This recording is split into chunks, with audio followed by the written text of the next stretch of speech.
피고인 전두환에 대해서 사자 명예훼손 재판 선고기를 앞두고 있는데요. 이해하지 못하고 조금 화가 났던 점이 어떻게 피고인 전두환이 불출석 재판을 받을 수 있는가라는 점입니다.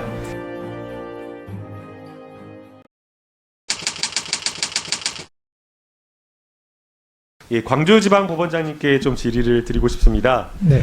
예, 11월 30일 피고인 전두환에 대해서 사자 명예훼손 재판 선고기를 앞두고 있는데요.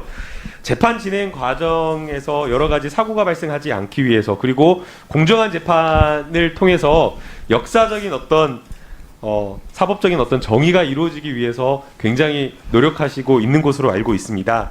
그런데 조금 아쉬운 점이 있는데요. 많은 국민들이 재판 과정에서 이해하지 못하고 조금 화가 났던 점이 어떻게 피고인 전두환이 불출석 재판을 받을 수 있는가라는 점입니다.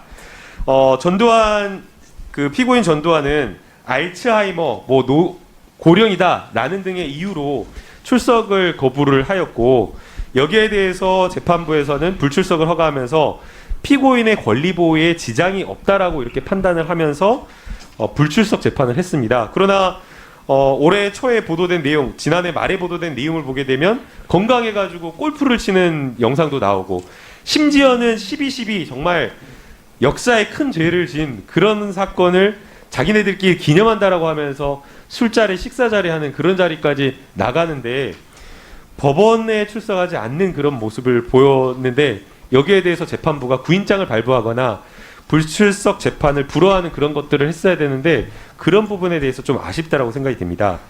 이게 피고인의 권리 보호만, 피고인의 출석 의무라고 하는 것이 피고인의 권리 보호에 지장이 없다라고 문제가 없는 것이 아니라, 결국에 이 피고인의 출석 의무는 국가의 어떤 정당한 행벌권 행사, 그리고 사회 정의를 법정에서 실현하는 것, 그리고 이 사건 같은 경우에는 역사적 정의를 법정에서 실현하는 것인데, 이 피고인이 불출석한 재판을 했다라는 점에서 많이 아쉽고 안타깝다라는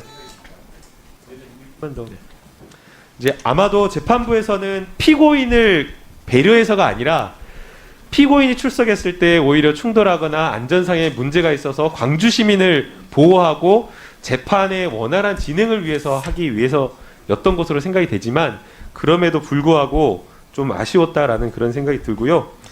11월 30일 날 있는 선고에서 사법적 정의를 통해서 역사를 바로 세우는, 그리고 진실을 다시 한번 알리는 계기가 되었으면 하는 바람입니다.